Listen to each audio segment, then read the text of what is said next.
Welcome back guys. तो आज हम बनाएंगे कार्ड लेआउट, क्योंकि मुझे ऐसा लगता है कि हम अगर प्रैक्टिकल ज़्यादा करेंगे, क्योंकि प्रैक्टिकल करने से ही चीज़ें ज़्यादा आती है। ठीक है, तो अभी तक हमने जितनी हेडिंग और स्टाइल सीखी है, हम उससे एक कार्ड लेआउट बनाएंगे। उस कार्ड लेआउट को बनाते बनाते हमें बहुत सारी चीज़ें ऐसी है जो न्यू होंगी, हमें और नई चीज़ों का पता लगेगा। तो लेट्स स्टार्ट। अब फटाफट 2 फाइलें बना लीजिए HTML CSS एक फोल्डर के अंदर। ये मैंने आपको पहले बताया है। अगर ओके, तो इसको जाकर ये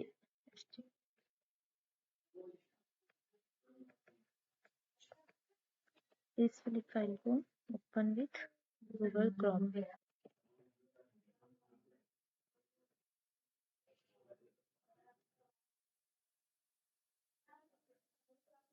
ये हेडिंग के लिए,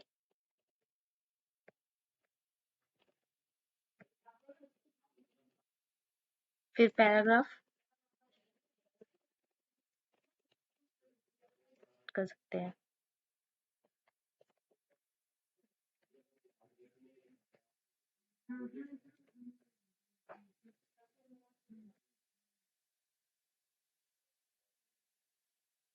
ठीक है, एक इमेज यूज करना है हमें। आप कोई भी इमेज रख लीजिए जो आपके पास आपने अपने फोल्डर में रखी है। ये यूज की है। तो गाइस, ये हमारा डेटा है। ठीक है, लेकिन ये बॉडी एक टैग है जिसके अंदर हमारी, लेकिन अब ये देखिए, अब ये ऐसे ऐसे ऐसे,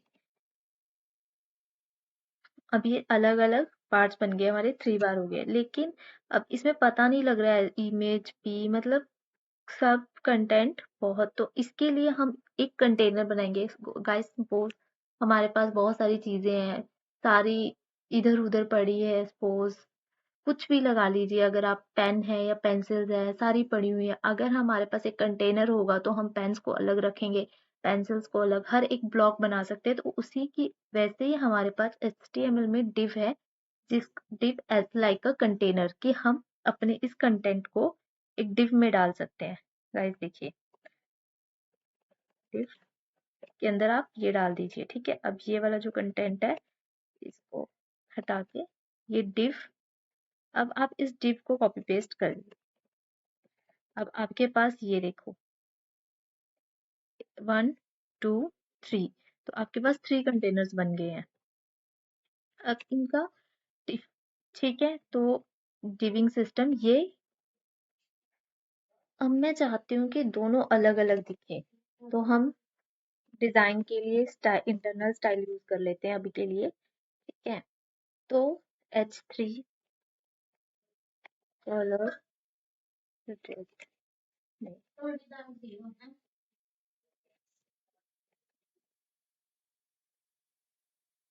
गाइस देखिए H3 2 बार यूज हो रहा था, ये और ये पर्पल हो गया। ठीक है, रेड। तो लेकिन मैं ये चाहती हूँ कि हमारा ये सिर्फ फर्स्ट कंटेनर का ही हेडिंग, फर्स्ट कंटेनर का ही हेडिंग रेड हो। तो हम कैसे यूज करेंगे गाइस? इसके लिए हमारे पास, हम अपने कंटेनर को एक नाम देंगे। ठीक है, मतलब div को हम एक क्लास देंगे, div section 1 क्लास। आप कुछ भी दे सकते हैं, ABC जो मर्जी, पर ऐसी देना जिससे आपको भी याद रहे कि ये इसके लिए यूज कर रहे हैं हम। तो ये आपकी क्लास है। H3 के आगे डॉट क्लास नेम, इससे ये रहेगा कि ये देखो, ये कंटेनर है, कंटेनर का नाम है section 1। तो इसको यहाँ पता लगेगा कि section 1 के हेडिंग 3 को ही कलर रेड करना है। तो उसने वही किया। ये हमारा कंटेनर फर्स्ट है section 1, और उसका कलर रेड हो गया है। ठीक है, टेक्स्ट ट्रांसफॉर्म अपर केस। ठीक है, text transform upper case, lower case, uncapitalize. Lower case से लोअर में हो जाएगा पूरा पूरा, जबकि हमारा H कैपिटल था।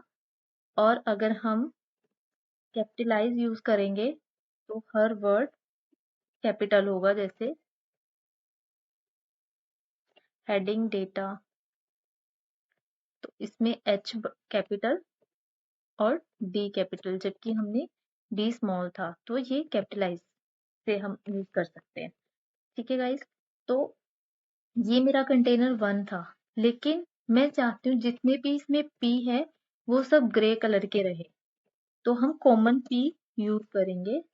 मतलब अब देखिए, पी जितने भी इस पेज में है वो सब ग्रे हो गए हैं।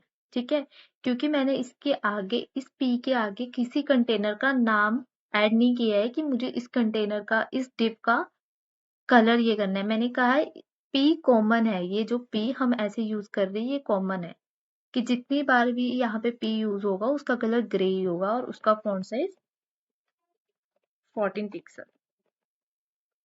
ठीक है, लेकिन मैं चाहती हूँ सेक्शन 1, सेक्शन 2, सेक्शन 1 का जो पी है उसका फॉन्ट साइज 20 पिक्सल रहे, तो यही हुआ। ठीक है, आप सेम सेकंड कंटेनर के साथ भी कर सकते हैं, हम सेकंड को भी डिव्स दे सकते हैं, सेक्शन 2। आप ये नेम इधर चेंज कर दीजिए कि आपको सेक्शन 2, ये देखिए। ठीक है, तो गाइस होपफुली आपको क्लियर हुआ हो कि div क्या है, div के साथ हम क्लास कैसे यूज करते हैं, div क्यों यूज करते हैं।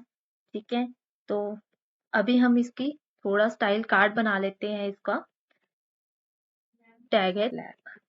ठीक है, और इसका विड्थ 30% कर लेते हैं।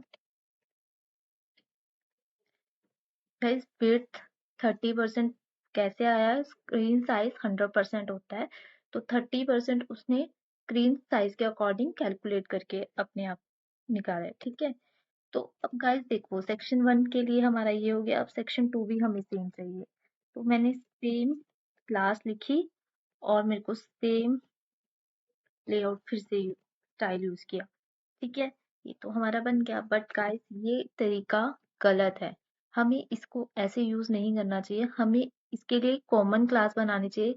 अभी तो गाइस हमारे पास 2 है, बट इन केस कल हमारे पास सेम डिव 5 होंगी, 10 होंगी, तो क्या हम ऐसी क्लास यूज कर करके उसको कॉपी पेस्ट करते रहेंगे? नो, हम यूज करेंगे कॉमन क्लास, जितने भी हमारे पास कंटेनर रहेंगे हम उनकी कॉमन क्लास लगा लेंगे, बनाएंगे बॉक्स। ठीक है, बॉक्स नाम की, या जो भी आपको रखना चाहते हो, क्लास का नाम ऐसा कुछ नहीं है। अब ये देखिए सेम। ठीक है, तो अब हमें कोड रिपीट भी नहीं करना पड़ा, अगर हमारे पास ये डिव कहीं 5 बार हो या 10 बार हो, हमारी स्टाइल रिपीट नहीं होगी। इसलिए हम कॉमन, जो हमारी कॉमन चीजें यूज होंगी उसके लिए हम कॉमन सीएसएस ही यूज करेंगे। You like this video? If yes, please do like, comment and share, and don't forget to click subscribe button. Thank you.